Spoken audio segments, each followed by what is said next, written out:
Hello everyone.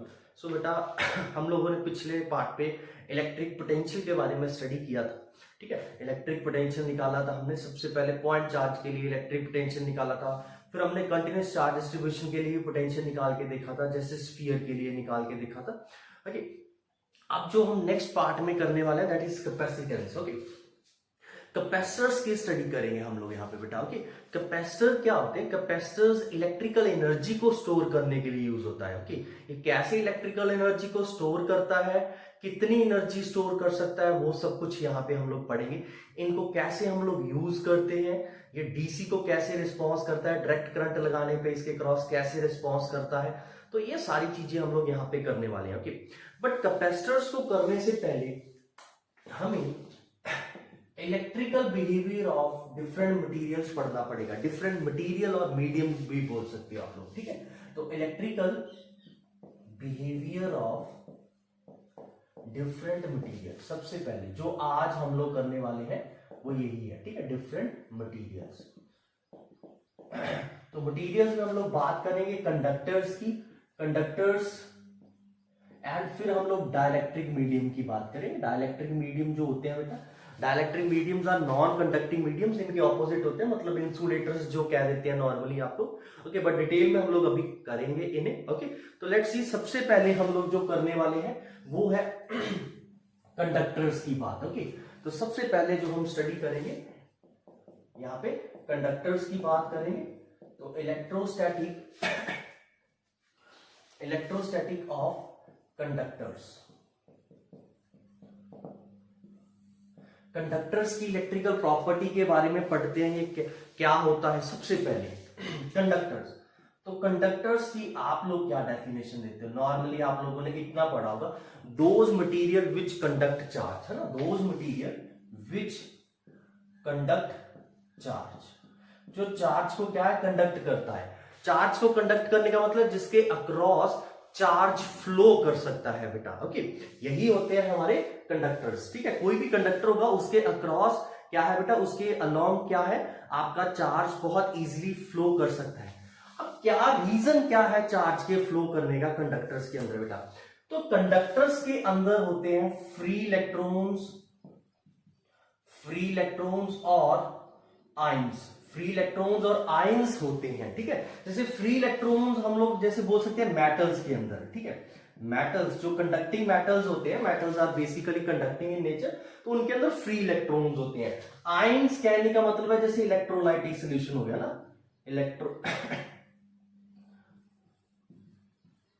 ठीक है, electrolytic solution के अंदर क्या होंगे बेटा, आयंस होते हैं। ठीक है, अब जो फ्री इलेक्ट्रॉन्स होते हैं ये नेगेटिव ही होते हैं, जो आयंस होते हैं ये पॉजिटिव भी हो सकते हैं और आपके नेगेटिव भी हो सकते हैं। ओके, तो बेसिकली जो कंडक्टर्स होते हैं बेटा, कंडक्टर्स के अंदर फ्री इलेक्ट्रॉन्स या फ्री पॉजिटिव और नेगेटिव आयंस होने के कारण क्या होता है बेटा, ये कंडक्ट करते हैं चार्ज को। These are basically free electrons बोल दो या इसमें पॉजिटिव एंड नेगेटिव आयंस बोल दो।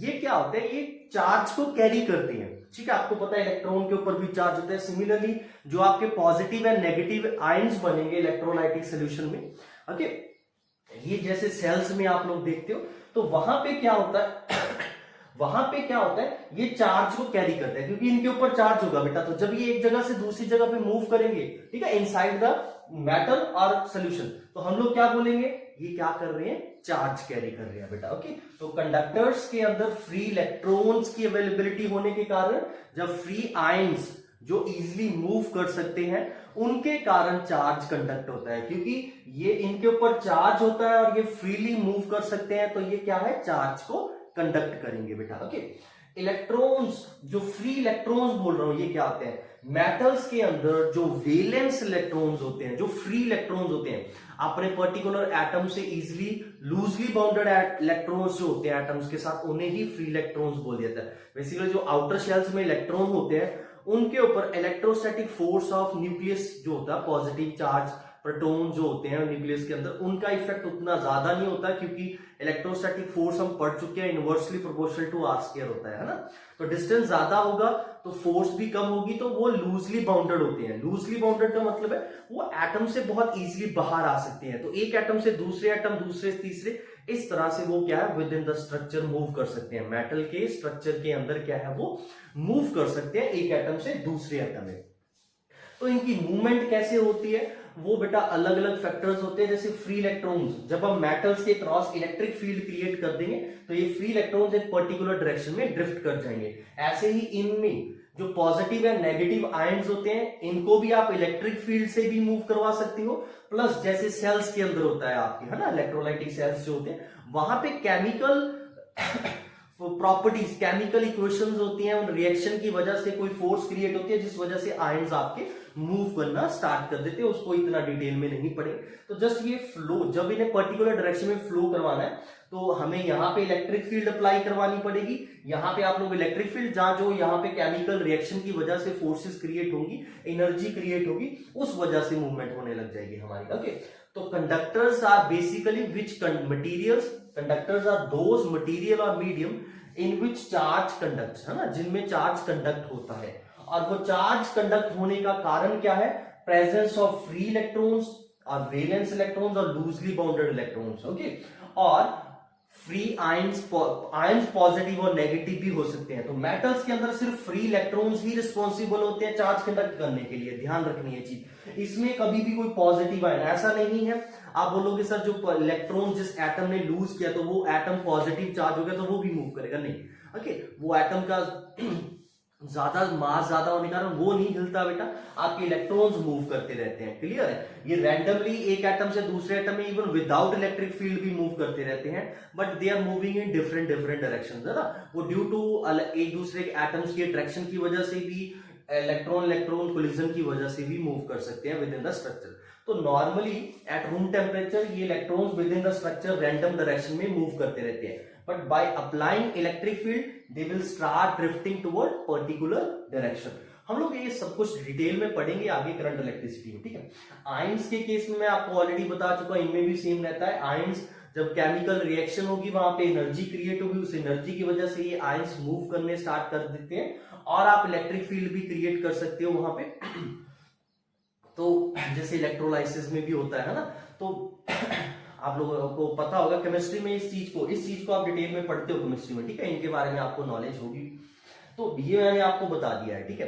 तो कंडक्टर्स के अंदर फ्री इलेक्ट्रॉन्स और आयंस होने चाहिए जो चार्ज को कैरी कर सके। ओके, तो इसी वजह से इन्हें कंडक्टर बोल दिया जाता है क्योंकि ये कंडक्ट करते हैं चार्ज को। ओके, तो कंडक्टर्स क्या होते हैं बेटा, देखो सॉरी कंडक्टर्स क्या होते हैं वो तो हमने देख लिया, जो कंडक्ट करते हैं चार्ज को। क्यों करते हैं वो भी रीजन बता दिया मैंने। अब देखो बेटा, नॉर्मली जैसे हमारे पास कोई कंडक्टर है, लेट्स से स्फेरिकल शेप का कंडक्टर ले लेते हैं, ठीक है। अगर ये अनचार्ज्ड है, ठीक है, ये न्यूट्रल है बेटा, देखो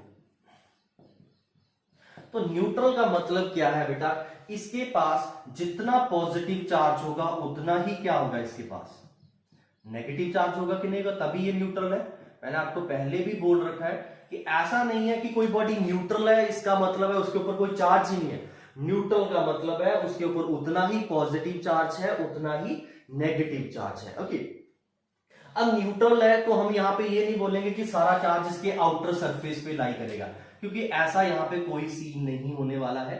जस्ट बेटा देखो, एक चार्ज सॉरी स्फेरिकल कंडक्टर है, ठीक है, स्फेरिकल कंडक्टर है जो न्यूट्रल है, जो यहाँ पे हमारा क्या है बेटा, न्यूट्रल है। न्यूट्रल होने का मतलब इसके पास जितना पॉजिटिव चार्ज है उतना ही नेगेटिव चार्ज है।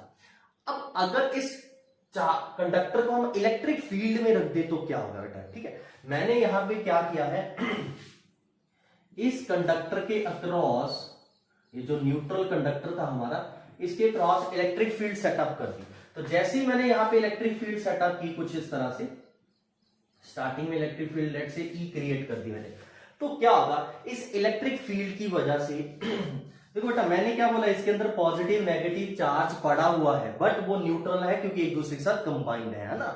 अब क्या होगा, इस इलेक्ट्रिक फील्ड की वजह से, आपको पता है इलेक्ट्रिक फील्ड में हमने पढ़ा, इलेक्ट्रिक फील्ड का मतलब होता है force experience per unit charge. तो जैसे ही इलेक्ट्रिक, लेट से यहाँ पे क्यू चार्ज है, तो क्यू चार्ज फोर्स एक्सपीरियंस करेगा कि नहीं करेगा। तो जो बेटा पॉजिटिव चार्ज होंगे, यहाँ पे पॉजिटिव चार्ज जो होंगे वो in the direction of electric field drift करेंगे, और जो नेगेटिव चार्ज है वो opposite to the electric field drift करेंगे, है ना।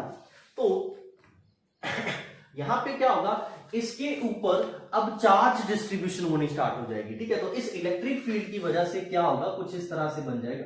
तो जैसे ही मैंने एक इलेक्ट्रिक फील्ड क्रिएट की यहां पे, तो इसके ऊपर चार्ज ड्रिफ्ट होना स्टार्ट हुआ। अब क्या होगा, इस स्फीयर के ऊपर चार्ज डिस्ट्रीब्यूशन होनी स्टार्ट हो जाएगी, ठीक है। नेगेटिव चार्ज इस तरफ ड्रिफ्ट हो जाएगा, पॉजिटिव चार्ज इस तरफ ड्रिफ्ट हो जाएगा। बट एक चीज का ध्यान रखना है, ठीक है। कंडक्टर्स की एक बहुत खास प्रॉपर्टी है कि electric field inside the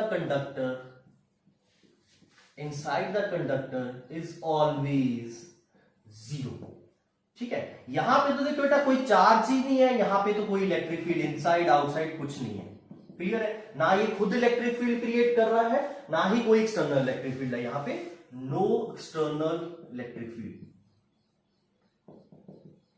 no external electric field. तो इसका खुद का भी न्यूट्रल होने के कारण नेट चार्ज जीरो है। नेट चार्ज जीरो होने का मतलब यहां पे नेट चार्ज कितना है बेटा, जीरो है, ओके। इलेक्ट्रिक फील्ड अंदर भी जीरो है, बाहर भी जीरो है। अब क्या हुआ, यहां पे मैंने क्या कर दिया है, एक्सटर्नल इलेक्ट्रिक फील्ड अप्लाई कर दिया। यहां पे external electric field E is applied, ठीक है। तो इलेक्ट्रिक फील्ड E अप्लाइड कर दी है। तो जैसे ही आपने इलेक्ट्रिक फील्ड E अप्लाई की यहां पे, ठीक है, यहां पे external electric field E apply कर दिया आपने, तो क्या होगा, इसके ऊपर पॉजिटिव एंड नेगेटिव चार्ज जो है वो ड्रिफ्ट होना स्टार्ट हो जाएगा due to the electric field. और नेगेटिव एटम ऑपोजिट, और यहां पे मैंने जो इलेक्ट्रिक फील्ड की डायरेक्शन मान रखी है, इलेक्ट्रिक फील्ड की डायरेक्शन लेट से ये है हमारी, तो इलेक्ट्रिक फील्ड की डायरेक्शन की में ही हमारा पॉजिटिव चार्ज मूव करेगा, नेगेटिव चार्ज ऑपोजिट डायरेक्शन में ड्रिफ्ट कर जाएगा। अब ये जो चार्ज है ना बेटा, ये चार्ज इस सरफेस के ऊपर डिस्ट्रीब्यूट होगा सबसे पहले तो, क्योंकि ये कंडक्टर की प्रॉपर्टी है। एक तो electric field inside the conductor is always zero, and दूसरी प्रॉपर्टी क्या है इसकी, कि जो चार्ज है वो हमेशा कहां पे लाई करेगा, आउटर सरफेस पे लाई करेगा। Charge always lies on outer surface, ये हम पढ़ चुके हैं पहले ही, आउटर सरफेस ऑफ कंडक्टर, ठीक है। तो अब ये जो चार्ज है बेटा, यहाँ पे आप देख भी सकते हो बेटा, जो ये इलेक्ट्रिक फील्ड है, ये इलेक्ट्रिक फील्ड इलेक्ट्रॉन्स को ड्रिफ्ट करेगी। और नेचुरल सी बात है, इलेक्ट्रॉन्स तो इस मेटल से बाहर निकलना चाहेंगे, बट मेटल से बाहर नहीं निकल सकते, क्योंकि वो with in the metal move कर सकते हैं। तो मैक्सिमम एक दूसरे से दूर जाना चाहेंगे ना, मैक्सिमम डिस्टेंस डिस्प्लेस होना चाहेंगे due to the presence of this electric field, और उस वजह से वो सरफेस के ऊपर ही आ सकते हैं, है ना। तो अब ये जो चार्ज है ये अपने आप को कुछ इस तरह से डिस्ट्रीब्यूट करेगा जिस वजह से net electric field inside the conductor क्या है, जीरो। मतलब यहां पे भी इनसाइड इलेक्ट्रिक फील्ड क्या रहनी चाहिए, जीरो रहनी चाहिए। तो मैं आपको डिस्ट्रीब्यूशन दिखा देता हूं, कुछ इस तरह से हो जाएगी। ये वाला फेस इधर नेगेटिव हो जाएगा, और ये वाला फेस आपका क्या हो जाएगा बेटा, पॉजिटिव। उतना ही उधर पॉजिटिव, इधर नेगेटिव, क्लियर है बेटा। तो अब क्या होगा, जो एक्सटर्नल इलेक्ट्रिक फील्ड है बेटा वो इस डायरेक्शन में है। इस कंडक्टर के अंदर ये पॉजिटिव है, नेगेटिव चार्ज के कारण एक इलेक्ट्रिक फील्ड इस डायरेक्शन में भी क्रिएट हो जाएगी, ओके। जिस वजह से क्या होगा, external and internal electric field एक दूसरे को क्या है, कैंसल आउट कर देगी, कंप्लीटली कैंसल आउट कर देगी। जैसे मैं आपको दिखा रहा हूं, यहां से ये इलेक्ट्रिक फील्ड लाइन कुछ इस तरह से आ रही है, यहाँ पे सरफेस के नॉर्मली इनसाइड गिर जाएंगे, ठीक है। ये भी ध्यान रखना है बेटा, इलेक्ट्रिक फील्ड लाइन जो होती है सरफेस के हमेशा क्या होगी, नॉर्मली एंटर करेंगी, ठीक है। यहां से कुछ इधर भी कुछ ऐसे आ रही है, यहां से भी एंटर कुछ नॉर्मली करके एक ऐसे सेंटर पे दिखा देते हैं, ठीक है। तो अब ये जो मैं अभी लाइन ड्रॉ कर रहा हूं, ये एक्सटर्नल इलेक्ट्रिक फील्ड कुछ ऐसे चलेगी, ठीक है। This is external electric field, ठीक है। यहां से ये कुछ ऐसे जा रही थी, यहां से ये आपको पता है पॉजिटिव चार्ज से बाहर को निकलती नजर आएंगी, ठीक है। ये जो मैंने अभी ड्रॉ किया ये है एक्सटर्नल इलेक्ट्रिक फील्ड, बाहर भी है अंदर भी है।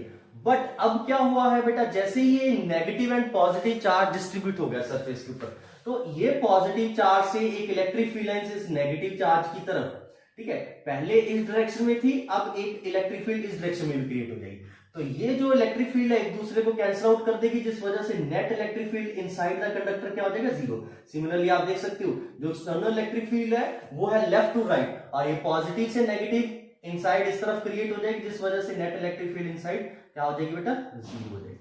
तो क्या हुआ है बेटा, जब आपने एक न्यूट्रल कंडक्टर को इलेक्ट्रिक फील्ड के अंदर रखा है, तो सबसे पहले सारा चार्ज उसके आउटर सरफेस पे डिस्ट्रीब्यूट हो गया है कुछ इस तरह से कि नेट इलेक्ट्रिक फील्ड अभी भी इनसाइड क्या रहने वाली है बेटा, जीरो। इनसाइड अभी भी क्या रह रही है, जीरो रह रही है। वो क्यों रह रही है, देखो मैंने आपको बता भी दिया है बेटा, एक्सटर्नल इलेक्ट्रिक फील्ड और जो ये चार्ज डिस्ट्रीब्यूट हुआ है, ये चार्ज कुछ इस तरह से डिस्ट्रीब्यूट हुआ है कि एक्सटर्नल इलेक्ट्रिक फील्ड को अपोज कर सके।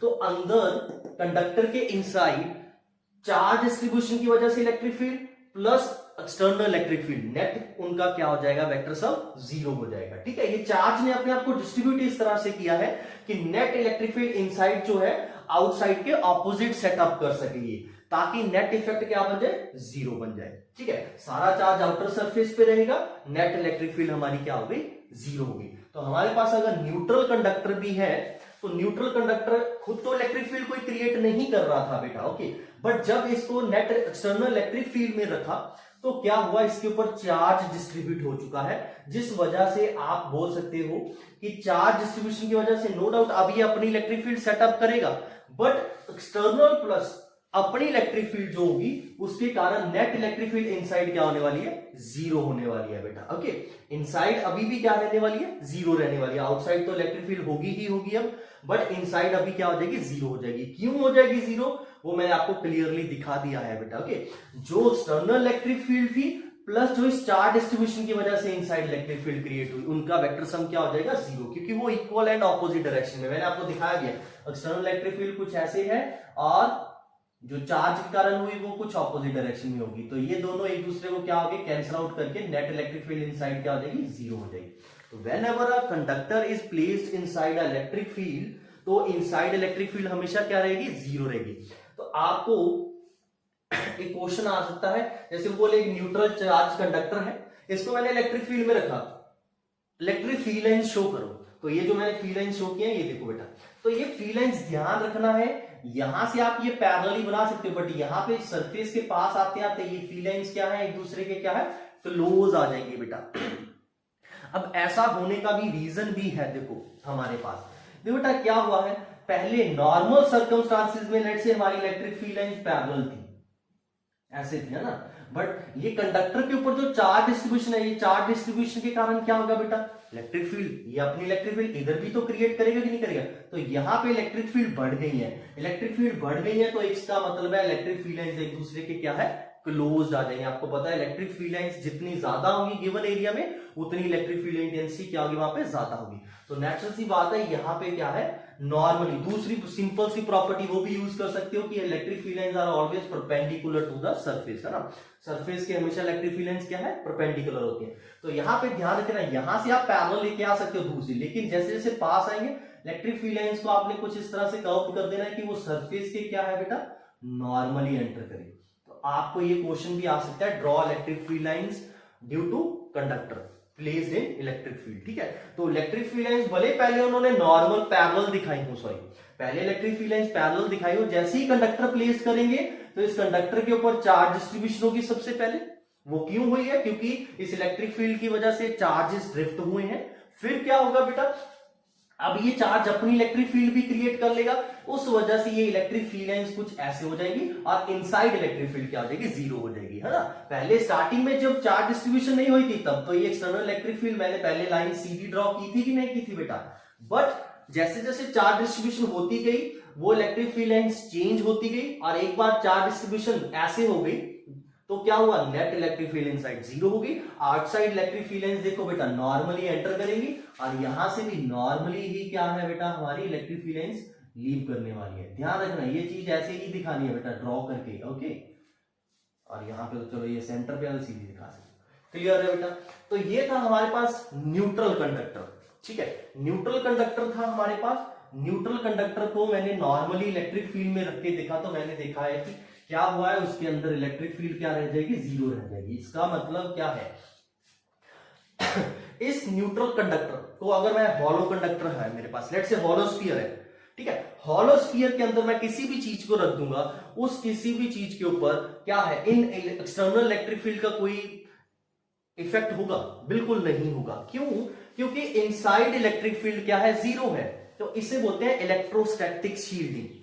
तो हम किसी भी कंडक्टर के अंदर अगर किसी चीज को प्लेस कर देंगे, किसी भी और चीज को प्लेस कर देंगे, तो उसको एक्सटर्नल इलेक्ट्रिक फील्ड से बचाया जा सकता है, क्योंकि कंडक्टर हमेशा अपने अंदर इलेक्ट्रिक फील्ड क्या रखेगा, जीरो रखेगा। ओके, वो एक्सटर्नल इलेक्ट्रिक फील्ड को क्या कर देगा, नलीफाई कर देगा, कैंसिल आउट कर देगा, जिस वजह से हमारी अंदर पड़ी हुई कोई भी चीज है, कोई भी मेटल है, कुछ भी है, उसको एक्सटर्नल इलेक्ट्रिक फील्ड से बचाया जा सकता है। इस चीज को, इस फिनोमिना को बोलते हैं इलेक्ट्रोस्टैटिक शील्डिंग। ओके, अब आप बोलो सर अगर कंडक्टर पहले से ही चार्ज होता, लेट से हमारे पास एक कंडक्टर है और इस कंडक्टर के ऊपर चार्ज कंडक्टर ले लेते हैं। अब हम लोग चार्ज कंडक्टर है बेटा, चार्ज कंडक्टर है, इसके ऊपर लेट से पॉजिटिव चार्ज है बेटा, इसके पास क्या है, पॉजिटिव चार्ज। इसकी स्टडी कर सकते हो आप लोग। आपको पता है इसके अभी भी अंदर क्या होगा, नेट इलेक्ट्रिक फील्ड क्या होगी, जीरो होगी। आउटसाइड इलेक्ट्रिक फील्ड है कुछ ऐसे होंगी कि नहीं होंगी बेटा, आई होप आपको याद होगा। क्लियर है, एक्सटर्नल इलेक्ट्रिक फील्ड जो होती है सरफेस के ऊपर एंड आउटसाइड द सरफेस क्या होती है, ठीक है, वो कूलम्स लॉ से हमने ड्राइव किया था, गॉस थ्योरम भी यूज करके, सॉरी गॉस थ्योरम यूज करके निकाला था, कूलम्स लॉ यूज करके भी निकाला था, इजी हो गया था। तो किसी भी चार्ज कंडक्टर के कारण हमने इलेक्ट्रिक फील्ड इन सरफेस और आउटसाइड निकाला हुआ है, और इनसाइड वहां पे हमारा रिजल्ट क्या आया था, जीरो आया था। अब क्या होगा अगर मैं इस चार्ज कंडक्टर को इलेक्ट्रिक फील्ड के अंदर प्लेस कर देता हूं बेटा, यहां पे मैं ये जो इलेक्ट्रिक फील्ड E1 है ना, ये इलेक्ट्रिक फील्ड इस चार्ज कंडक्टर ने ऑलरेडी क्रिएट की हुई है due to the charge present on its surface. अब मैंने यहां पे क्या है, no external electric field, no external electric field, यहां पे कोई एक्सटर्नल इलेक्ट्रिक फील्ड नहीं है पहले की तरह, ठीक है। यहां पे हम चार्ज कंडक्टर की बात कर रहे हैं सबसे पहले, ये क्या है, चार्ज कंडक्टर है। अब हमारे पास कौन सा है, चार्ज कंडक्टर है। अब इस चार्ज कंडक्टर को अगर मैं इलेक्ट्रिक फील्ड में रख दूं बेटा, ओके, तो यहां पे सबसे पहले तो मैंने क्या किया है बेटा, एक्सटर्नल इलेक्ट्रिक फील्ड को अप्लाई करवा दिया है। मैंने क्या किया है, एक्सटर्नल इलेक्ट्रिक फील्ड यहां पे प्रेजेंट है, एक्सटर्नल इलेक्ट्रिक फील्ड अप्लाई करवाया। सबसे पहले मैंने एक्सटर्नल इलेक्ट्रिक फील्ड अप्लाई करवा दी यहां पे, एक्सटर्नल इलेक्ट्रिक फील्ड ई अप्लाई करवा दी है। अब आपको पता है इसके ऊपर क्या प्रेजेंट है बेटा, चार्ज प्रेजेंट है ना। तो अब मैंने पॉजिटिव चार्ज कंसीडर किया, हमें पता है ये जो पॉजिटिव चार्ज है बेटा, ये इन the direction of electric field drift experience करेगा कि नहीं करेगा, है ना। इलेक्ट्रिक फील्ड के कारण इस पॉजिटिव चार्ज के ऊपर फोर्स लगेगी कि नहीं लगेगी, और तो ये चार्ज क्या है, अब इस तरफ ज्यादा आने की कोशिश करेगा, इस तरफ। ओके, तो अब यहां पे क्या होगा बेटा, ये कुछ इस तरह से सेटअप हो जाएगा। यहां पे ये सबसे पहले ये जो इलेक्ट्रिक फील्ड है, आप लोग ऐसे भी देख सकते हो, इस सरफेस का अब क्या हो जाएगा, पहले क्या था, यूनिफॉर्म डिस्ट्रीब्यूशन था। पहले यहां पे क्या था, चार्ज सभी तरफ क्या था, यूनिफॉर्मली डिस्ट्रीब्यूटेड था, positive positive positive. Okay, but अब क्या होगा, एक तरफ, ठीक है, अगर इलेक्ट्रिक फील्ड की डायरेक्शन मैंने ये रखी है बेटा, ओके, इलेक्ट्रिक फील्ड की डायरेक्शन ये रखी है, तो इसका ये वाला फेस के ऊपर ज्यादा पॉजिटिव चार्ज, इधर पॉजिटिव चार्ज ज्यादा आ जाएगा, कुछ इस तरह से। क्लियर है, आप लोग ये बोल सकते हो कि ये वाला जो राइट साइड वाला फेस है, इसके ऊपर चार्ज पॉजिटिव आ जाएगा एज कंपेयर टू इस तरफ वाला। ये क्या हुआ है, ये चार्ज देखो बेटा, पहले की तरह नेगेटिव पॉजिटिव नहीं डिस्ट्रीब्यूट कर रहे हैं हम लोग, ठीक है। जो चार्ज इस सरफेस के ऊपर प्रेजेंट था, वही चार्ज इस तरफ चला गया है। क्लियर है, आप साथ में पहले की तरह इक्वल नेगेटिव इधर, इक्वल पॉजिटिव इधर भी दिखा सकते हो, वो डिस्ट्रीब्यूशन तो होगी ही होगी।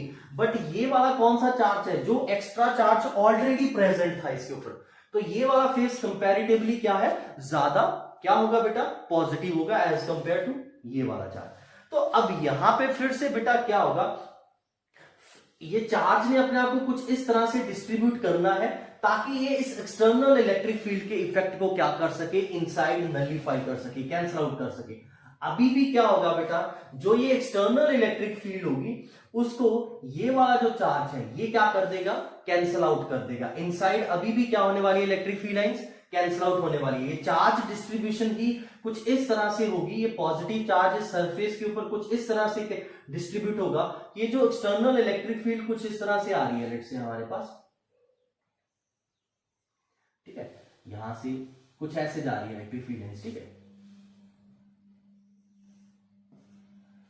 तो क्या होगा, ये पॉजिटिव चार्ज अपनी इलेक्ट्रिक फील्ड कुछ ऐसे क्रिएट कर देगा बेटा। ओके, तो जिस वजह से अभी भी क्या हो जाएगा, इनसाइड इलेक्ट्रिक फील्ड अभी भी क्या हो जाएगा, कैंसिल आउट हो जाएगा। तो अब हमारे पास क्या हो जाएगा, यहाँ पे अभी फिर से क्या हो जाएगा, इनसाइड द कंडक्टर अभी भी इलेक्ट्रिक फील्ड क्या रहने वाली है, जीरो रहने वाली है। तो हमने यहाँ पे एक चीज स्टडी की है कि आपका कंडक्टर चार्ज हो या न्यूट्रल हो, जब भी उसे इलेक्ट्रिक फील्ड में रखेंगे तो उसके इनसाइड क्या होने वाली है, इलेक्ट्रिक फील्ड जीरो होगी। ठीक है, ये इलेक्ट्रिक फील्ड कौन सी है, जो एक्सटर्नल इलेक्ट्रिक फील्ड अप्लाई किया। ध्यान रखना है बेटा, कंडक्टर अगर चार्ज है वो अपनी भी इलेक्ट्रिक फील्ड क्रिएट कर सकता है। क्लियर है, यहां पे हम लोग क्या कह रहे हैं कि एक एक्सटर्नल इलेक्ट्रिक फील्ड ई अप्लाई की, उसके अंदर जब कंडक्टर को प्लेस किया गया तो क्या हुआ है बेटा, उस कंडक्टर के अंदर electric field, net electric field, I am saying net electric field, net electric field का मतलब एक्सटर्नल इलेक्ट्रिक फील्ड प्लस जो इसके चार्ज डिस्ट्रीब्यूशन के कारण क्रिएट होगी इलेक्ट्रिक फील्ड, उन दोनों का वेक्टर सम क्या होने वाला है, जीरो होने वाला है। तो इनसाइड द कंडक्टर हमेशा इलेक्ट्रिक फील्ड क्या रहने वाली है, जीरो रहने वाली है, और जो चार्ज है वो हमेशा क्या रहेगा, आउटर सरफेस पे रहेगा। क्लियर है बेटा ये चीज। तो जब तक हमारा इलेक्ट्रोस्टैटिक है, कोई करंट नहीं फ्लो हो रहा along the surface of conductor, तो चार्ज हमेशा हमारा क्या है, सरफेस के ऊपर रहेगा।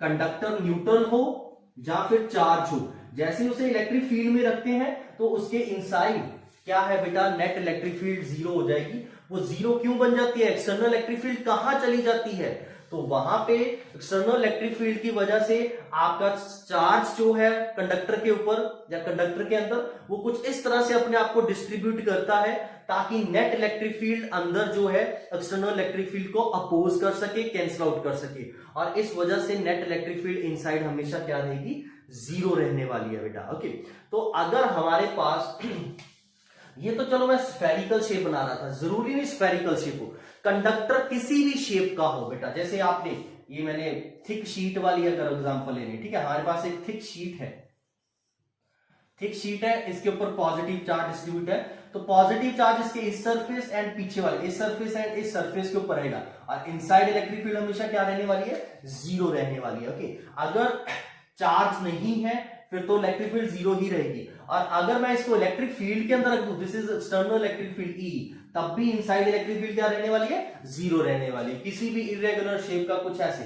ठीक है, और आप ये भी बोल सकते हो कुछ इस तरह की कैविटी है। ठीक है, ये आपका यहां पे हॉलो है, क्लियर है, तो ये कैविटी है, तो यहां पे भी इस हॉलो कैविटी के अंदर इलेक्ट्रिक फील्ड क्या होने वाली है, जीरो होने वाली है, given that no charge is present in this cavity. अगर आपने सेंटर पे क्यों चार्ज रख दिया फिर तो अलग केस बन जाएगा। ओके, अगर इस हॉलो के ऊपर यहां पे कोई चार्ज नहीं है तो इनसाइड इलेक्ट्रिक फील्ड क्या रहने वाली है, हमेशा जीरो रहने वाली है बेटा। ओके, आप इसे भले इलेक्ट्रिक फील्ड में भी रख दोगे तब भी इनसाइड इलेक्ट्रिक फील्ड क्या रहेगी, जीरो ही रहने वाली है। तो आपके कंडक्टर के अंदर, कंडक्टर वेदर न्यूट्रल हो, वेदर चार्ज हो, वेदर इलेक्ट्रिक फील्ड में हो, या खुद की इलेक्ट्रिक फील्ड की बात कर रहे हो हम लोग, इनसाइड इलेक्ट्रिक फील्ड हमेशा क्या रहने वाली है, उसकी जीरो रहने वाली है बेटा। ओके, तो net electric field inside a conductor is always zero. Okay, and charge always lie outside the surface. Clear है बेटा। और एक चीज और है, कंडक्टर से जो इलेक्ट्रिक फील्ड लाइंस होती हैं दे आर ऑलवेज परपेंडिकुलर। ठीक है, फील्ड लाइंस जो है ये हमेशा कंडक्टर के हमेशा क्या होने वाली है बेटा, परपेंडिकुलर होने वाली है। ऐसा क्यों होता है, ठीक है, ये तो चलो मैं रेडियली आउटवर्ड दिखा देता हूं। लेट्स से इसके ऊपर चार्ज, पॉजिटिव चार्ज प्रेजेंट है, तो ये फील्ड लाइंस क्या है बेटा,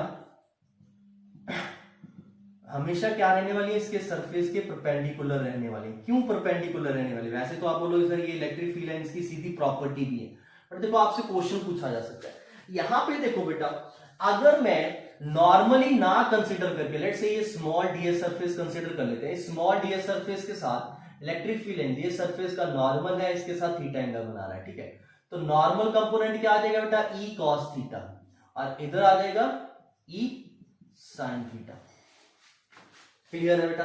तो अब देखिए बेटा क्या होने वाला है, हमारे पास अगर यहां पे ये टेंजेंशियल ई साइन थीटा क्या बन जाएगा, ई साइन थीटा बन जाएगा टेंजेंशियल कंपोनेंट, टेंजेंशियल कंपोनेंट। तो टेंजेंशियल कंपोनेंट क्या कर सकता है, देखो नॉर्मल कंपोनेंट क्या है, चार्ज को क्या है बेटा, दूर लेके जाने की कोशिश करेगा। ओके, वेयरएज टेंजेंशियल कंपोनेंट क्या है, अलोंग द सरफेस मूव करवाना चाहिए। बट हमें पता है इलेक्ट्रोस्टैटिक में क्या होता है, इलेक्ट्रोस्टैटिक में चार्ज आपका आउटर सरफेस पे रहता है और रेस्ट पे रहता है, तो यहां पे चार्ज मूव नहीं करेगा, इसका मतलब tangential component must be zero. E sine theta को क्या होना पड़ेगा, जीरो होना पड़ेगा। साइन थीटा जीरो मतलब थीटा की वैल्यू जीरो, थीटा जीरो मतलब इलेक्ट्रिक फील्ड लाइंस क्या होंगी, सरफेस के नॉर्मल होंगी हमेशा। क्लियर है बेटा, ओके। तो हमारे कंडक्टर को, इलेक्ट्रोस्टैटिक ऑफ कंडक्टर में हम लोगों ने एक चीज पढ़ी है बेटा, इनसाइड द कंडक्टर हमेशा इलेक्ट्रिक फील्ड क्या रहेगी, जीरो, न्यूट्रल हो चार्ज हो, और इलेक्ट्रिक सारा चार्ज आउटर सरफेस पे लाई करेगा। नेक्स्ट इलेक्ट्रिक फील्ड लाइन जो होती है वो हमेशा सरफेस क्या क्या रहने वाली है बेटा, नॉर्मल रहने वाली है। क्योंकि अगर इलेक्ट्रिक फील्ड लाइंस यहाँ पे नॉर्मल नहीं है, मैंने नॉर्मल के साथ थीटा एंगल के ऊपर अगर इंक्लाइन कर ली, तो यहाँ पे इलेक्ट्रिक फील्ड का टेंजेंशियल कंपोनेंट क्रिएट हो जाएगा। वो टेंजेंशियल कंपोनेंट क्या कर सकता है बेटा, चार्ज को अलोंग द सरफेस मूव करवा सकता है। But I am saying in electrostatic charge is at rest on the surface, ये अलोंग द सरफेस कभी भी मूव नहीं करेगा। तो which means tangential component zero ही होने वाला है। यहाँ पे टेंजेंशियल कंपोनेंट जीरो है तो इलेक्ट्रिक फील्ड लाइंस हमेशा क्या रहने वाली है, नॉर्मल टू द सरफेस रहने वाली है। ओके बेटा, तो कंडक्टर के इलेक्ट्रिक फील्ड लाइंस हमेशा नॉर्मल रहती हैं। एक कंडक्टर की एक और प्रॉपर्टी है कि कंडक्टर के, अभी मैंने आपको बता ही दिया है बेटा, आपने ये रिलेशन पढ़ा ही है, E is equal to negative of d by d r, है ना। तो हमारी इनसाइड इलेक्ट्रिक फील्ड जीरो है, मतलब सेंटर O पॉइंट से लेके सरफेस तक पोटेंशियल क्या रहने वाला है, कांस्टेंट रहने वाला है। तो कंडक्टर हमेशा क्या होता है हमारा, कंडक्टर का हर पॉइंट, ठीक है, ऑब्वियसली बात है, हर पॉइंट मतलब इनसाइड वाला पॉइंट, कंडक्टर के ऊपर कोई भी पॉइंट हो, वो सरफेस के ऊपर हो, उसके इनसाइड कहीं पे भी कोई भी पॉइंट हो, that is at same potential, constant potential. वो क्यों, क्योंकि यहाँ पे इनसाइड अगर इलेक्ट्रिक फील्ड जीरो है तो बेटा डीवी की वैल्यू जीरो होगी, मतलब चेंज इन पोटेंशियल क्या हो गया, जीरो हो गया है। ओके, और आप लोग ये भी बोल सकते हो कि अगर मैं किसी चार्ज को यहां से यहां पे लेके जाऊं तो वर्क डन क्या होगा, जीरो होगा, क्योंकि पोटेंशियल डिफरेंस जीरो है तो वर्क डन भी क्या होने वाला है हमारा, जीरो होने वाला है। ओके, तो जो कंडक्टर्स होते हैं बेटा हमारे, आपको दोबारा से, electric field lines always normal होती है बेटा। ओके, जो शॉर्ट में लिख रहा हूं, चार्ज आउटर सरफेस पे होता है, charge is eight outer surface, charge is eight outer surface. Next जो है हमारा electric field inside is always zero, always zero. ठीक है, मैंने आपको थोड़ा सा आइडिया भी दे दिया जीरो कैसे बन जाती है, जहां अगर इलेक्ट्रिक फील्ड में रखते हैं तो कैसे बनती है। ओके, और एक चीज अभी हमने पढ़ी है कि इलेक्ट्रिक पोटेंशियल जो होता है, electric potential is constant at surface and inside point, inside point of conductor, outside की बात नहीं कर सकते। क्लियर है बेटा, ओके। और एक चीज और निकाल चुके हो आप लोग, जो इलेक्ट्रिक फील्ड होती है, electric field at the surface of conductor, किसी भी surface of conductor, at the surface of conductor कितनी होती है, कंडक्टर के सरफेस के ऊपर electric field is always sigma by epsilon naught. ठीक है, ये आपने वहां पे किया था जब आप थिक प्लेट वाला कर रहे थे ना, थिक प्लेट वाले में मैंने आपको फाइंड आउट करके दिखाया था कि सरफेस के ऊपर सिग्मा बाय एप्सिलॉन नॉट होगी।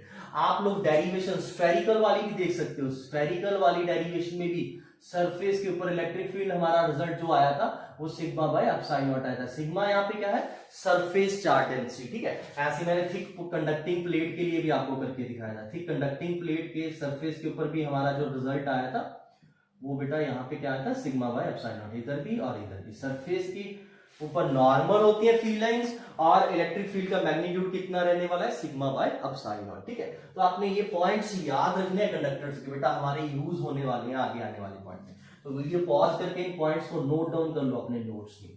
क्लियर है बेटा, तो इलेक्ट्रोस्टैटिक ऑफ कंडक्टर्स था। यहां पे मैंने आपको बातों बातों में एक चीज और बताई, इलेक्ट्रोस्टैटिक शील्डिंग। इलेक्ट्रोस्टैटिक शील्डिंग का मतलब होता है बेटा किसी चीज को एक्सटर्नल इलेक्ट्रिक फील्ड से बचाना बेटा। तो हम लोग एक्सटर्नल इलेक्ट्रिक फील्ड से कैसे बचा सकते हैं, तो अभी हमने देखा कि जो कंडक्टर है न्यूट्रल हो चार्ज हो, इसको अगर हम इलेक्ट्रिक फील्ड में रख दें, यहां पे एक्सटर्नल इलेक्ट्रिक फील्ड अगर ई होगी भी, तो नेट इलेक्ट्रिक फील्ड इसके ऊपर चार्ज डिस्ट्रीब्यूशन कुछ इस तरह से होगी कि नेट इलेक्ट्रिक फील्ड जीरो होगी। तो कोई भी बॉडी है यहां पे पड़ी हुई है, तो इसके ऊपर नेट इफेक्ट इस एक्सटर्नल इलेक्ट्रिक फील्ड का कितना होने वाला है, जीरो होने वाला है। तो इसको हमने क्या कर दिया है बेटा, शील्ड कर दिया है, बचा लिया है इस इलेक्ट्रिक फील्ड से, एक्सटर्नल इलेक्ट्रिक फील्ड से। तो इस फिनोमिना को बोलते हैं इलेक्ट्रोस्टैटिक शील्डिंग। ठीक है, तो किसी भी चीज को एक्सटर्नल इलेक्ट्रिक फील्ड से बचाना है तो क्या करो, उसे कंडक्टर के अंदर प्लेस कर दो, कैविटी के अंदर प्लेस कर दो, क्लियर है, हॉलो कंडक्टर के अंदर प्लेस कर दो। ऑब्वियसली आता है सॉलिड कंडक्टर के अंदर किसी चीज को प्लेस नहीं किया जा सकता, ठीक है। तो किसी भी हॉलो कंडक्टर के अंदर कोई भी चीज रखी होगी तो उसको एक्सटर्नल इलेक्ट्रिक फील्ड से बचाया जा सकता है। ओके, आप एक चीज और देखो, ये चीज ऐसे भी कर सकते हो, जैसे बाहर लाइटनिंग हो रही है ना, नेचुरल लाइटनिंग हो रही है, तो वो लाइटनिंग के वक्त डर रहता है कि कहीं हमारे ऊपर ना गिर जाए, तो उस समय आप किसी हॉलो कंडक्टर के अंदर बैठ जाओगे तो क्या होगा, अगर इलेक्ट्रिक फील्ड उस कंडक्टर के ऊपर पड़ेगी भी तो क्या होगा, आप उसके इनसाइड होने के कारण आप उससे बच जाओगे। माइंड इट, आप उसकी बॉडी को नहीं टच कर रहे, है ना। तो आप इस तरह से अपने आप को नेचुरल लाइटनिंग से बचा सकते हैं। इसीलिए एडवाइस किया जाता है कि अगर लाइटनिंग हो रही है तो आप गाड़ी के अंदर बैठ जाइए, क्योंकि गाड़ी भी एक कंडक्टर का काम करेगी, बॉडी उसकी मेटल की होती है, तो वो ये कि हॉलो कंडक्टर का काम करेगी। आप इनसाइड रहोगे तो एक्सटर्नल इलेक्ट्रिक फील्ड से बच जाओगे, उसके शॉक से बच जाते हो, ठीक है बेटा। तो ये हमारे पास इलेक्ट्रोस्टैटिक ऑफ कंडक्टर था। कंडक्टर कितनी इलेक्ट्रिक फील्ड क्रिएट करता है, इस कंडक्टर को चार्ज हो या न्यूट्रल हो, इसको जब इलेक्ट्रिक फील्ड के अंदर रखा जाता है तो इसका क्या इफेक्ट होता है, चार्ज डिस्ट्रीब्यूशन कुछ इस तरह से होती है कि नेट इलेक्ट्रिक फील्ड इनसाइड हमेशा क्या रहेगी, जीरो रहेगी। दूसरा ये होता है ये कंप्लीटली चार्ज को कंडक्ट करता है बेटा, एक एंड से दूसरे एंड पे जब इलेक्ट्रिक फील्ड को इलेक्ट्रिक फील्ड में प्लेस किया जाता है। ओके, तो ये हमारे पास कंडक्टर्स थे बेटा। अभी हम लोगों ने जो दूसरे टाइप ऑफ मटेरियल्स पढ़ने हैं वो पढ़ने हैं डाइलेक्ट्रिक्स, डाइलेक्ट्रिक मटेरियल्स, ठीक है, डाइलेक्ट्रिक मीडियम बोल दो आप लोग। तो डाइलेक्ट्रिक मीडियम क्या होते हैं बेटा, देखो, these are non conducting material. ये क्या है बेटा, नॉन कंडक्टिंग मटेरियल, और you can say insulators, non conducting materials. जैसे आपकी एयर होगी, ठीक है, तो जैसे वाटर हो गया, एयर होगी, these are non conducting material, जो कंडक्ट नहीं करती इलेक्ट्रिसिटी को। नॉर्मली इलेक्ट्रिसिटी को ये कंडक्ट नहीं करती, क्लियर है। बट क्यों नहीं कंडक्ट करते, लैक ऑफ फ्री इलेक्ट्रॉन्स और ions, lack of free electrons और आयंस, ठीक है। इनके अंदर मेटल्स या कंडक्टर्स की तरह फ्री इलेक्ट्रॉन्स और आयंस नहीं होते, जिसकी वजह से ये चार्ज को कंडक्ट करवा सके, जिनके कारण ये चार्ज को कंडक्ट करवा सके। क्योंकि हमने देखा था कंडक्टर्स के अंदर ये फ्री इलेक्ट्रॉन्स या आयंस ही थे जो चार्ज को कैरी कर रहे थे, बट यहां पे ये है ही नहीं। Lack of free electrons, lack लिख सकते हो, जहां कोई भी इलेक्ट्रॉन नहीं होता, नॉर्मली आप ये भी बोल सकते हो, ठीक है, लैक भी बोल सकते हो, और इवन नॉट प्रेजेंट, है ना, प्रेजेंट ही नहीं है, कोई भी प्रेजेंट नहीं है, बिल्कुल नहीं है, ठीक है। तो उस वजह से चार्ज कैरियर नहीं होंगे, तो चार्ज को ये क्या है बेटा, कंडक्ट भी नहीं करेगा, क्लियर है, डाइलेक्ट्रिक मीडियम्स। बट इनकी एक खास प्रॉपर्टी होती है पोलराइजेशन बेटा, ठीक है। तो यहां पे हम लोग डाइलेक्ट्रिक मीडियम्स के अंदर पोलराइजेशन के बारे में पढ़ेंगे, ठीक है। तो ये पोलराइजेशन होता क्या है, इसमें क्या हो जाता है, तो ये हम लोग यहाँ पे पढ़ेंगे। तो डाइलेक्ट्रिक मीडियम्स को, जैसे हमने कंडक्टर्स को इलेक्ट्रिक फील्ड में रखा था, वैसे ही डाइलेक्ट्रिक मीडियम्स को भी इलेक्ट्रिक फील्ड में रखे देखेंगे, तो देखेंगे क्या हो रहा है वहां पे। ओके, तो उसी वहीं पे ही हम बोलेंगे पोलराइजेशन होती है बेटा, ठीक है। तो डाइलेक्ट्रिक मीडियम क्या है बेटा, जो कंडक्ट नहीं करते चार्ज को। क्यों नहीं कर पाते, क्योंकि मेटल्स या कंडक्टर्स की तरह इनके पास फ्री इलेक्ट्रॉन्स एंड आयंस नहीं होते बेटा। ओके, तो अब क्या होता है, ये पोलराइजेशन क्या होता है, इसका क्या यूज करते हैं हम लोग फिजिकल लाइफ में।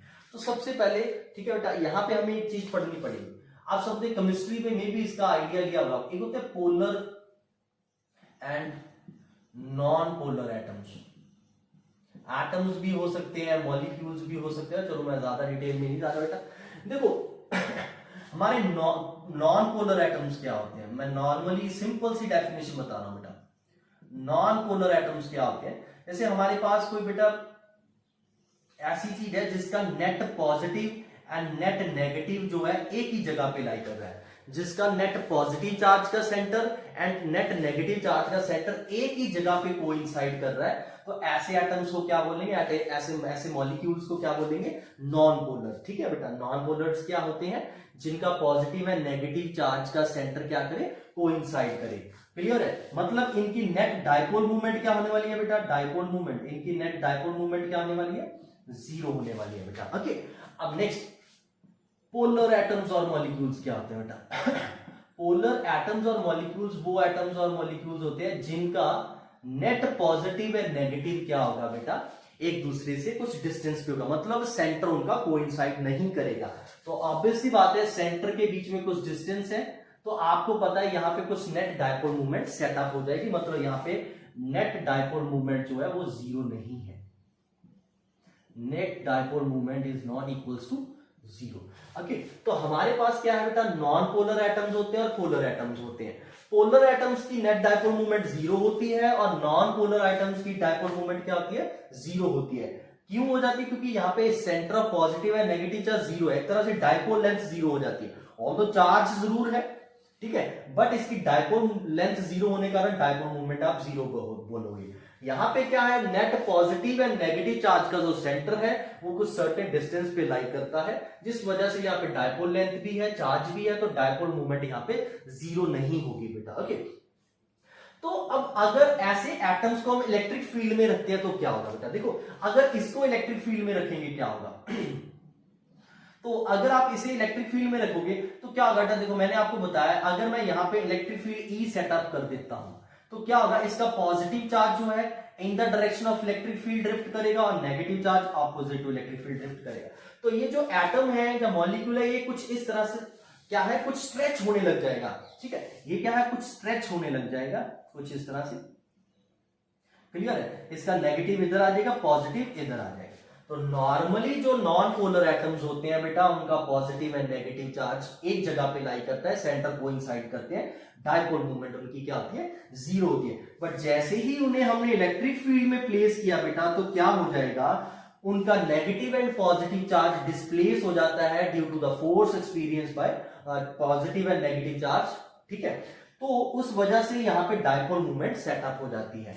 और इनको अगर इलेक्ट्रिक फील्ड में रखोगे तो क्या होगा, देखो बेटा नॉर्मली तो इनकी डायपोल मूवमेंट तो ऑलरेडी है, तो इनकी हम लोग ये तो नहीं बोलेंगे स्ट्रेचिंग होगी, हाँ ठीक है, स्ट्रेचिंग तो जो होनी थी हो चुकी है, ठीक है। अगर मैं नॉर्मली इनको इलेक्ट्रिक फील्ड में रखता हूं तो क्या होगा बेटा, ये अपने आप को अलोंग द इलेक्ट्रिक फील्ड क्या है बेटा, प्लेस कर लेंगे। आपने ये पढ़ा हुआ है, एक डायपोल है ये, एक तरह से क्या है, ये डायपोल है। तो डायपोल को इलेक्ट्रिक फील्ड में रखते हैं तो क्या होता है, वो टॉर्क एक्सपीरियंस करता है कि नहीं करता। तो लेट्स से इनिशियली ये कुछ ऐसे पड़ा हुआ था, ये डायपोल मोमेंट पी है, कुछ थीटा एंगल बना रहा था। तो जैसे ही मैंने इलेक्ट्रिक फील्ड ई क्रिएट की तो ये डायपोल के ये क्या है, अपने आप को अलोंग द इलेक्ट्रिक फील्ड क्या है, अलाइन करने की कोशिश करेगा कि नहीं करेगा बेटा, ओके, टॉर्क एक्सपीरियंस करेगा और ये अपने आप को क्या है, along the direction of electric field अपने आप को क्या है, अलाइन कर लेगा बेटा। ओके, तो ये जो यहाँ पे फिनोमिना हो रहा है, ये जो नॉन पोलर एटम्स से एक तरह से ये किस में कन्वर्ट हो गए, पोलर एटम्स बन गया कि नहीं बन गया, इसको अब आप पोलर एटम बोल सकते हो। और इस फिनोमिना को जो बोलते हैं दैट इज पोलराइजेशन, इसे बोलते हैं पोलराइजेशन। क्लियर है बेटा, ओके।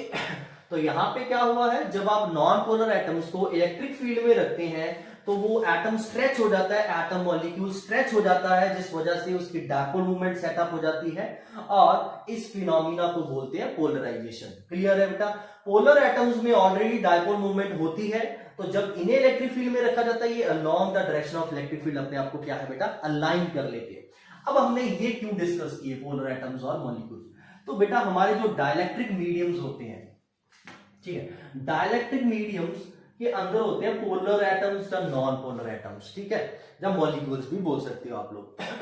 जैसे वाटर है हमारे पास H2O, ठीक है।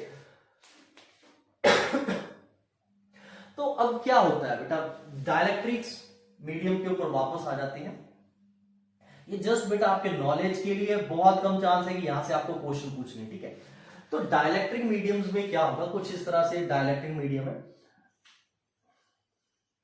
लेट्स से ये जो डाइलेक्ट्रिक मीडियम है इसके अंदर नॉन पोलर एटम्स और मॉलिक्यूल्स है, तो ये नॉन पोलर और एटम्स और मॉलिक्यूल्स का सेंटर क्या करेगा बेटा, पॉजिटिव नेगेटिव चार्ज का कोइंसाइड करने वाला है कुछ इस तरह से।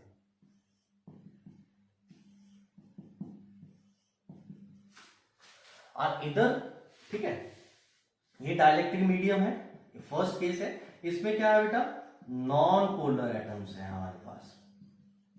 और इधर क्या है बेटा, ये सेकंड है, इसमें लेट्स से पोलर एटम्स और मॉलिक्यूल्स है।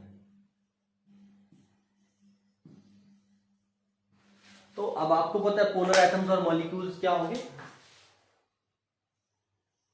कुछ ऐसे होंगे कि नहीं होंगे बेटा, है ना, नेगेटिव पॉजिटिव। अब क्या होगा, ये रैंडमली अलग अलग डायरेक्शन में होंगे, इनकी डायरेक्शन सबकी एक जैसी नहीं होगी। जैसे ये नीचे को है, लेट से ये ऊपर को है, तो नेट डाइपोल मोमेंट इन दोनों की क्या हो जाएगी, जीरो हो जाएगी, कैंसिल आउट हो जाएगी कि नहीं हो जाएगी। तो ऐसे ही और भी पड़े हुए हैं हमारे पास, सिंपल सा ऐसे रख लेते हैं। जस्ट बेटा मैं आपको शो करने के लिए दिखा रहा हूं ये चीज, ओके।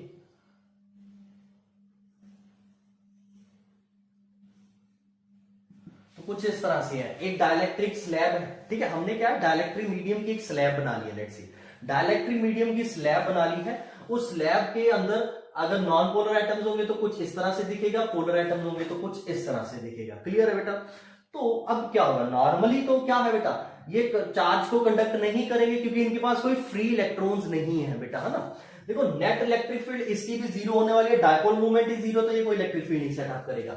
इसकी भी नेट इलेक्ट्रिक फील्ड जीरो है क्योंकि इसका डायपोल्स जो बने हुए हैं वो रैंडम डायरेक्शन में है, तो अभी कोई इलेक्ट्रिक फील्ड नहीं है यहाँ पे, इनकी खुद की इलेक्ट्रिक फील्ड भी नहीं है, कोई एक्सटर्नल इलेक्ट्रिक फील्ड भी नहीं है। अगर मैं इनको एक्सटर्नल इलेक्ट्रिक फील्ड ई में प्लेस कर देता हूं तो क्या होगा बेटा, तो देखो बेटा जो हमारा ये डाइलेक्ट्रिक स्लैब था इसके अंदर क्या होने लग जाएगा, इसके अंदर क्या होने लग जाएगा, ये जो नॉन पोलर एटम्स है इनकी पोलराइजेशन होनी स्टार्ट हो जाएगी कुछ इस तरह से। क्लियर है बेटा, ये आपको ऑलरेडी अंडरस्टूड है जो मैं बना रहा हूं। ये क्या हो रहा है, पोलर एटम्स की क्या है बेटा, स्ट्रेचिंग हो जाती है due to electric field, okay. इनके पॉजिटिव एंड नेगेटिव एटम्स क्या है, डिस्प्लेस हो जाते हैं। इलेक्ट्रिक फील्ड की डायरेक्शन ये है तो ये वाले पॉजिटिव नेगेटिव इधर आ जाएंगे, positive negative positive negative positive negative. तो आप देखोगे बेटा ऑन एन एवरेज अगर मैं इसे ये वाले लेट से अपने पास इतने आगे कि एक दूसरे को न्यूट्रल कर देंगे, बट ये वाला and on an average positive हो जाएगा, ये वाला एंड ऑन एन एवरेज क्या हो जाएगा, नेगेटिव हो जाएगा, ठीक है। तो जैसे ही एक्सटर्नल इलेक्ट्रिक फील्ड में प्लेस किया, अब मैंने क्या कर दिया है बेटा, डाइलेक्ट्रिक स्लैब को क्या कर दिया है, डाइलेक्ट्रिक मीडियम की स्लैब को क्या कर दिया है, एक एक्सटर्नल इलेक्ट्रिक फील्ड में रखा है। तो एक्सटर्नल इलेक्ट्रिक फील्ड की वजह से उसके एटम्स जो है उनकी पोलराइजेशन होनी स्टार्ट हो चुकी है। पोलराइजेशन की वजह से एक फेस नेगेटिव हो जाएगा, एक फेस पॉजिटिव हो जाएगा। क्लियर है। आप ये बोल सकते हो कि इसके एंड्स के ऊपर, स्लैब्स के एंड्स के ऊपर चार्ज क्या है बेटा, पोलराइज्ड हो चुका है। क्लियर। यहां पे हम ये नहीं बोल सकते कि ये सारा चार्ज फ्लो क्या आउटर सरफेस पे जा चुका है। ये चीज सिर्फ किसमें हो सकती है बेटा, कंडक्टर्स के अंदर, क्योंकि कंडक्टर्स के अंदर फ्री इलेक्ट्रॉन्स होते हैं जो चार्ज को बिल्कुल कंप्लीटली कैरी कर सकते हैं। बट यहाँ पे कोई कैरिंग मटेरियल नहीं है, हमारे पास फ्री इलेक्ट्रॉन्स नहीं है जो चार्ज कैरी करेंगे। यहाँ पे ये जो पॉजिटिव है नेगेटिव चार्ज अपीयर हुआ है, that is just because of polarisation, जिस वजह से क्या हुआ है बेटा, इसका ये फेस पॉजिटिव है, ये फेस नेगेटिव हो चुका है। अब जैसे यहां पे भी आ जाते हैं, आप बोलोगे सर यहाँ पे तो ऑलरेडी पोलर एटम्स थे, ये वाला पॉजिटिव है ये वाला नेगेटिव क्यों नहीं बन पाया, क्योंकि ये इनका नेट क्या हो गया था बेटा, जीरो हो गया था। बट जैसे ही मैं इसे भी इलेक्ट्रिक फील्ड में रखूंगा तो क्या होगा, जैसे ही मैं इन्हें इलेक्ट्रिक फील्ड में रखूंगा तो ये सारे के सारे अपने आप को क्या है बेटा, इलेक्ट्रिक फील्ड के अलॉन्ग अलाइन कर लेंगे कि नहीं कर लेंगे। तो ये भी अपने आप को क्या है बेटा, कुछ इलेक्ट्रिक फील्ड के अलॉन्ग कुछ इस तरह से अलाइन कर लेंगे। ये बेटा आप सही से बना लेना, ठीक है। इन्होंने क्या कर लिया, इलेक्ट्रिक फील्ड के अलॉन्ग लाइन कर लिया, ये नेगेटिव ये positive, positive negative positive negative. तो फिर से अगर आप ऑन एन एवरेज देखोगे, ये वाला फेस आपको नेगेटिव नजर आएगा, ये वाला फेस पॉजिटिव नजर आएगा। क्लियर है बेटा। तो जो जब डाइलेक्ट्रिक मीडियम को आप लोगों ने इलेक्ट्रिक फील्ड में रख के देखा तो क्या होगा, ये वाली फिगर्स देखिए बेटा, इसके नीचे ऐसे ही बना लो, ठीक है। यहां पे मैंने कम बनाए थे। आई होप आप ये चीज मैं जो ये ड्राइंग कर रहा हूं, क्या कर रहा हूं, आप समझ गए हो। अगर फिर भी कोई दिक्कत है प्लीज पूछिए।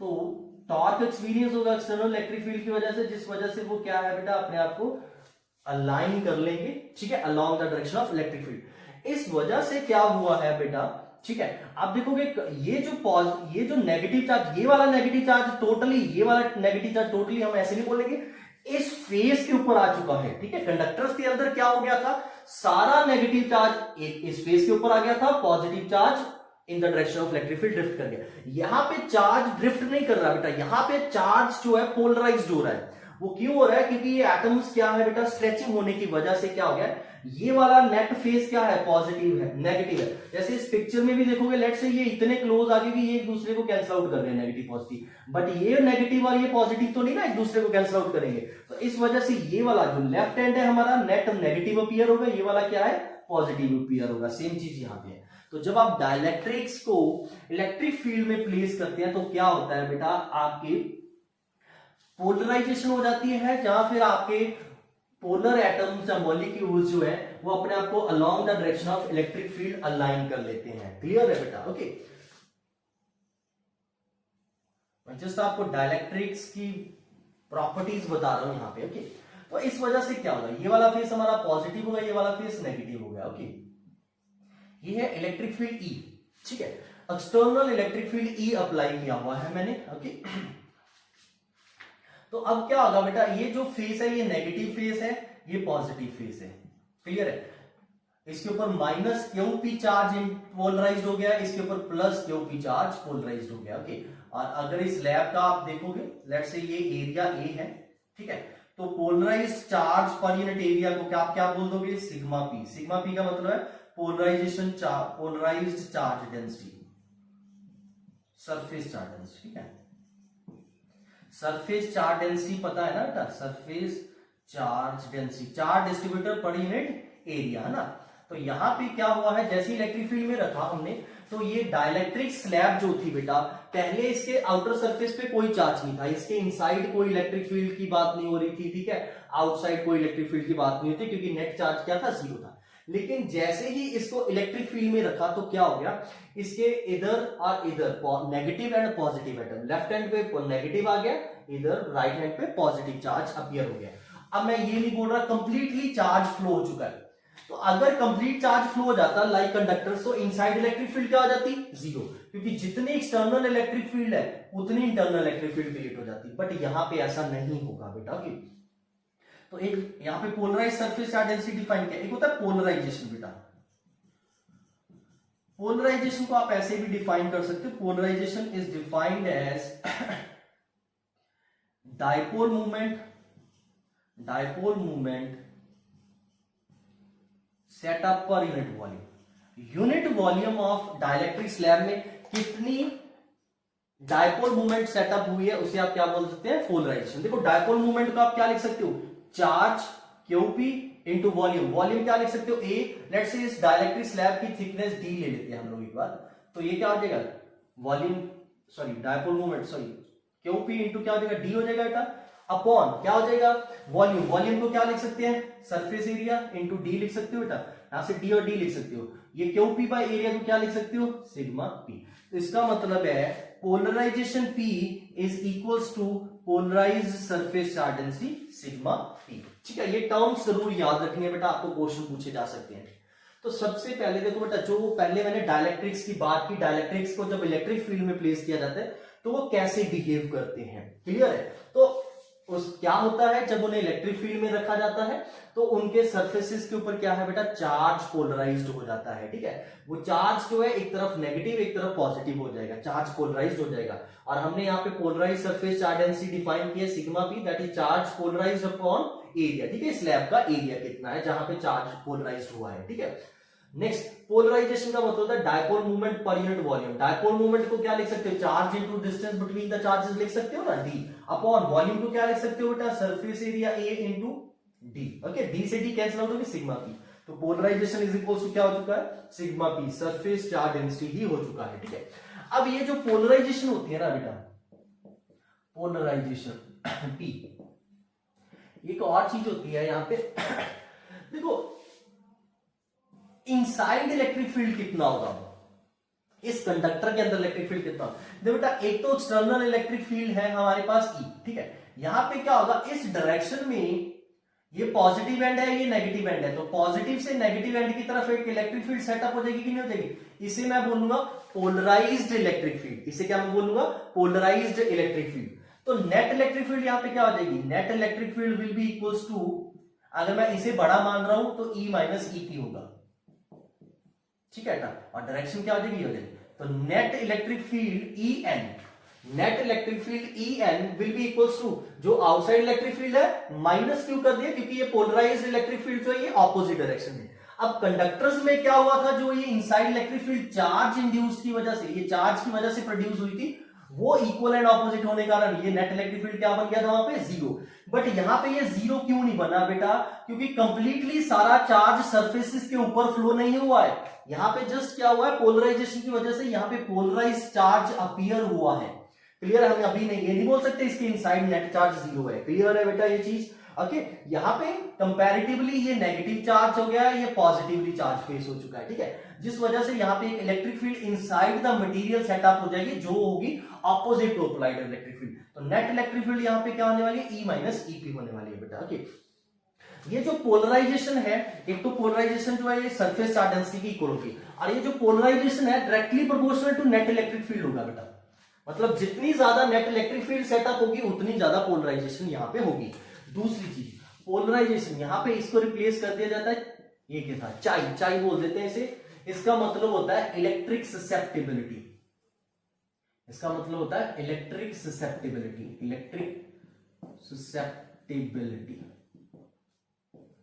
ठीक है।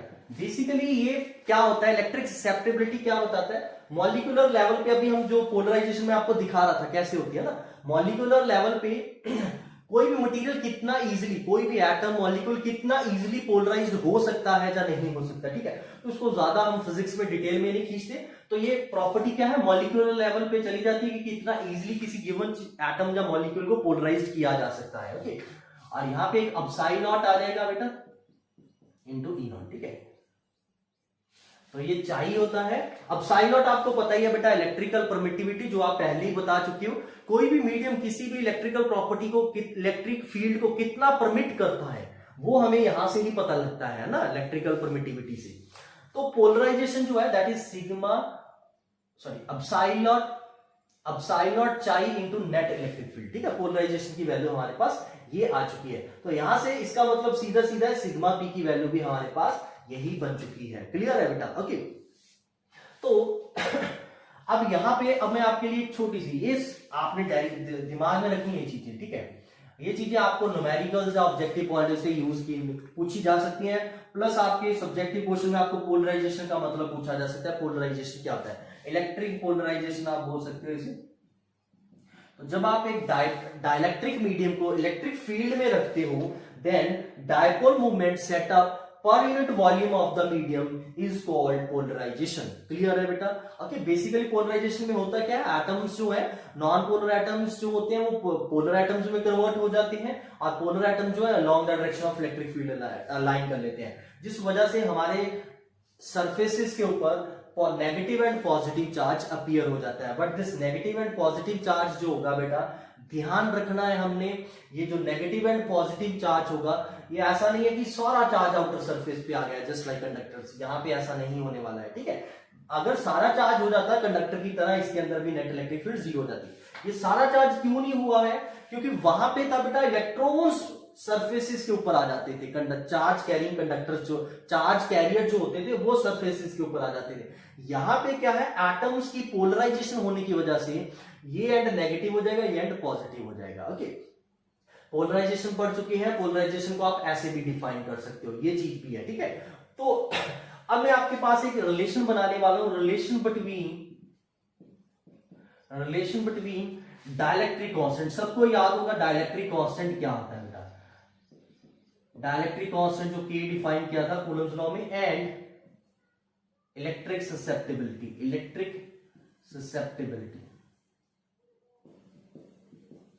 Dielectric constant and electric susceptibility. तो बेटा यहां पे देखो, नेट इलेक्ट्रिक फील्ड जो है हमारे पास that is equals to E minus EP. ठीक है, ईपी को क्या लिखा जा सकता है, ईपी को क्या लिखा जा सकता है बेटा, पोलराइज्ड, तो इसे polarised surface charge density upon epsilon naught लिखते कि नहीं लिखते? क्लियर है, electric field is sigma by epsilon naught. ठीक है, इसे ई एन ही लिखा रहने देते हैं, ई एन, इसको इधर प्लस में लिख लेते हैं, और सिग्मा पी की वैल्यू, यहां से सिग्मा पी की वैल्यू क्या लिख सकते हैं बेटा, एप्सिलॉन, ये net electric field upon values place कर दी एप्सिलॉन। ठीक है, ये भी एप्सिलॉन है, तो ये एप्सिलॉन से एप्सिलॉन कैंसिल हो जाएगा, इज इक्वल्स टू ई। ठीक है, यहां से नेट इलेक्ट्रिक फील्ड कॉमन आ जाएगा, तो 1 plus chi net electric field is equals to क्या आ जाएगा, ई। इधर से नेट इलेक्ट्रिक फील्ड कॉमन आके इसके नीचे आ जाएगा, और आपको पता है बेटा electric field in air to net electric field, ये जो नेट इलेक्ट्रिक फील्ड है ये कौन सी इलेक्ट्रिक फील्ड है, net electric field in medium, electric field in medium. तो अब सबको पता है बेटा electric field in air upon electric field in medium को क्या लिखते हैं आप लोग, डाइलेक्ट्रिक कांस्टेंट। ठीक है, तो यहां से रिलेशन बन चुका है 1 plus electric susceptibility is equals to k भी लिख सकते हो, अपसाइल आर भी लिख सकते हो। अपसाइल आर का मतलब क्या होता है बेटा, epsilon R means relative permittivity. Clear है बेटा, तो ये हमारे पास एक रिलेशन बन चुका है dielectric constant and electrical susceptibility का।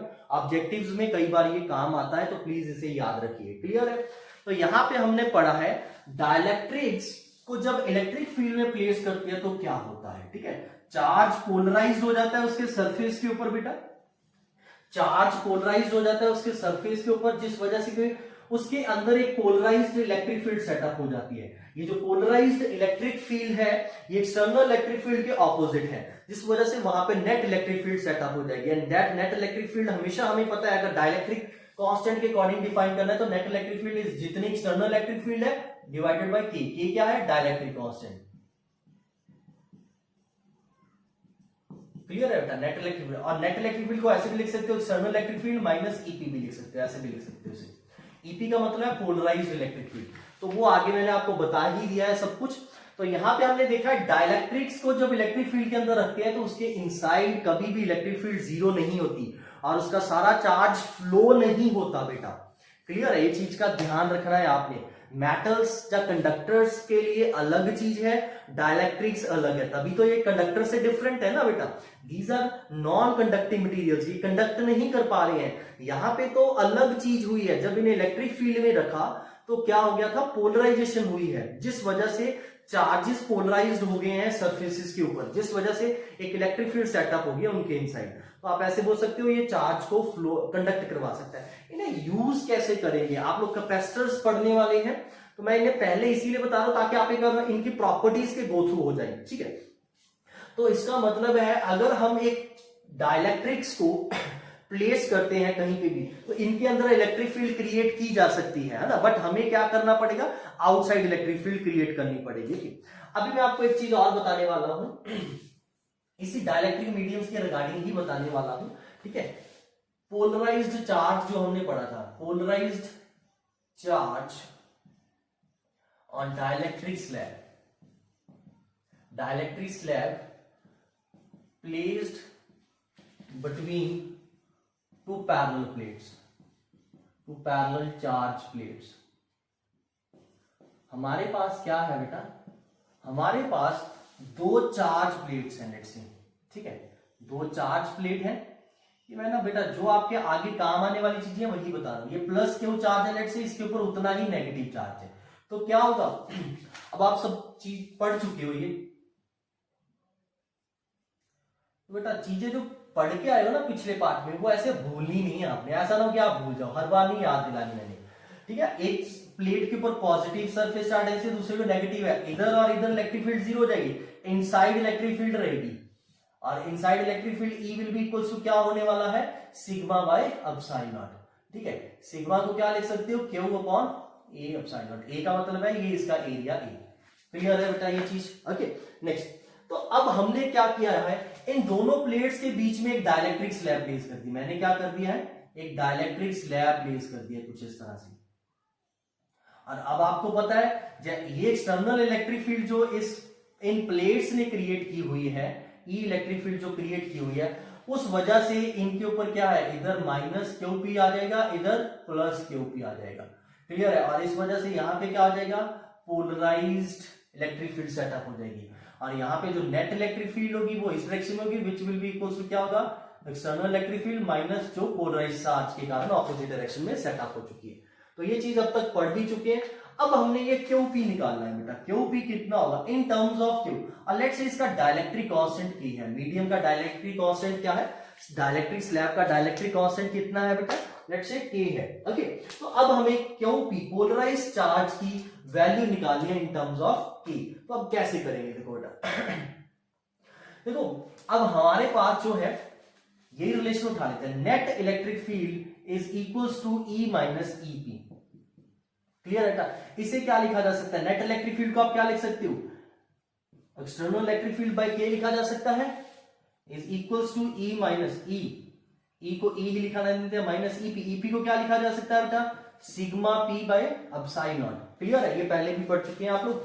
तो ऐसा करते हैं, सिग्मा पी को इधर ले आते हैं, sigma P upon epsilon is equals to E, अच्छा ये भी माइनस होके ई अपॉन की आ जाएगा बेटा। ओके, यहां से अब नेक्स्ट क्या होने वाला है, सिग्मा पी मतलब पोलराइज सरफेस चार्ज डेंसिटी, तो चार्ज अपॉन एरिया आ जाएगा E epsilon naught is equal to, यहां से ई कॉमन ले लिया, ब्रैकेट में 1 माइनस 1 बाय की।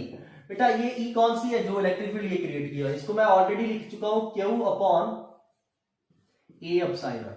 लेट्स सी इसका एरिया भी ए है, और ये जो डाइलेक्ट्रिक स्लैब है हमारी, इस डाइलेक्ट्रिक स्लैब का एरिया भी ए है, तो ये एरिया भी कैंसिल आउट हो जाएगा, एप्सिलॉन भी, तो q p will be equal to क्या आ जाएगा, क्यू 1 माइनस 1 बाय के।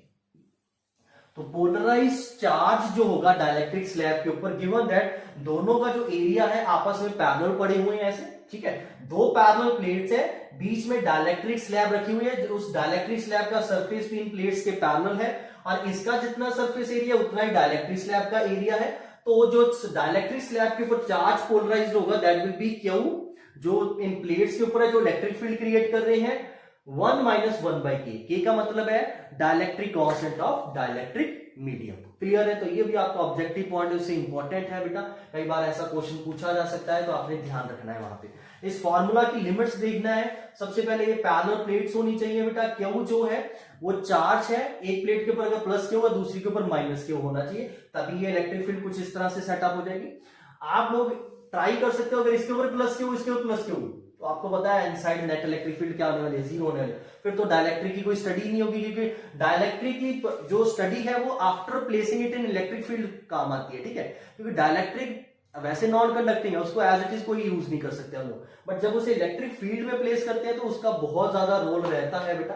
अभी हम कैपेसिटर्स में पढ़ेंगे कि डाइलेक्ट्रिक्स का क्या रोल है, वहां पे क्यों पढ़ाया गया, ये जो अभी आपको मैंने आज करवाया डाइलेक्ट्रिक्स के बारे में, ये क्यों किया है हमने, इसको यूज करेंगे हम लोग कैपेसिटर्स के अंदर, क्यों यूज करते हैं कैपेसिटर्स के अंदर, तो वो भी पढ़ेंगे वहां पे हम लोग। तो आगे और भी इंटरेस्टिंग होने वाला है, बट फॉर द टाइमिंग आपको पता ना चाहिए इनकी प्रॉपर्टीज के बारे में। कंडक्टर्स एंड डाइलेक्ट्रिक्स जो ये आज का लेक्चर था, इसमें ऐसा कोई सीधा क्वेश्चन नहीं आता बोर्ड में आपके ठीक है, इसमें जस्ट क्या है बेटा, आपको नॉर्मल सी सिंपल सी डेफिनेशंस वगैरह है, प्रॉपर्टीज ध्यान में रखनी है, जैसे कंडक्टर्स की इनसाइड इलेक्ट्रिक फील्ड जीरो रहती है, सारा चार्ज आउटर सरफेस पे रहता है, इलेक्ट्रिक फील्ड लाइन जो होती है वो नॉर्मल होती हैं, ठीक है। अब डाइलेक्ट्रिक्स में कुछ ऐसे रहता है कि यहाँ पे जब इसे इलेक्ट्रिक फील्ड में, नॉर्मली ये क्या है, नॉन कंडक्टिंग मटेरियल है, लेकिन जैसे इसे इलेक्ट्रिक फील्ड में रखा जाता है तो चार्ज पोलराइज्ड होने की वजह से इसके अंदर एक नेट इलेक्ट्रिक फील्ड सेटअप हो जाती है, और उस नेट इलेक्ट्रिक फील्ड के सेटअप होने की वजह से क्या है बेटा, हम लोग इसे यूज कर सकते हैं इन क्या है बेटा, इन कैपेसिटर्स। क्लियर है, मैं आपको ये चीज पहले ही बता चुका हूं, ये चीज ये के बारे में डाइलेक्ट्रिक कांस्टेंट फर्स्ट चैप्टर में ही हमने डिस्कस कर लिया था।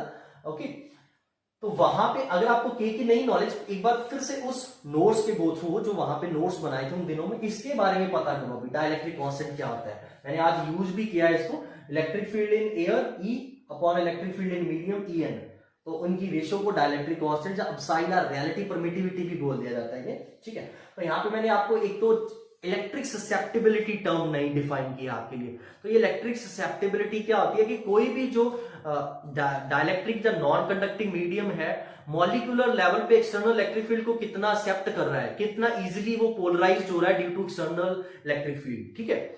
और दूसरा था उनका रिलेशन किसके साथ, डाइलेक्ट्रिक कांस्टेंट के साथ, 1 plus susceptibility is equal to k, ये रिलेशन ही आया था आज हमारा, ठीक है। फिर मैंने आपको एक बताया कि अगर डाइलेक्ट्रिक स्लैब को दो पैरेलल प्लेट्स के बीच में रखा जाए जिनके ऊपर इक्वल एंड ऑपोजिट चार्ज है, तो इस डाइलेक्ट्रिक स्लैब के ऊपर कितना चार्ज पोलराइज होगा इसके सरफेस के ऊपर, गिवन दैट दोनों का सरफेस पैरेलल है और इक्वल है, तो q p will be equal to q 1 minus 1 by k. Okay, तो ये हमने डाइलेक्ट्रिक्स एंड कंडक्टर्स के बारे में पढ़ा है बेटा, इनकी क्या प्रॉपर्टीज हैं। ओके, अब हम लोग नेक्स्ट चैप्टर में कैपेसिटर स्टार्ट करेंगे, फिर उस कैपेसिटर में हम लोग इन्हें यूज भी करेंगे, ठीक है। कंडक्टर्स को भी यूज करके देखेंगे कैपेसिटर्स के अंदर, सबसे पहले तो यही देखेंगे कैपेसिटर्स होते क्या है। ओके, फिर कैपेसिटर्स को कंडक्टर्स के साथ यूज करके देखेंगे, डाइलेक्ट्रिक मीडियम्स के साथ यूज करके देखेंगे, और देखेंगे क्या इफेक्ट हो रहा है, क्या बेनिफिट हो रहा है कि नुकसान हो रहा है हमें उसका कुछ। ओके, तो इतना आज के लिए इतना ही, थैंक यू।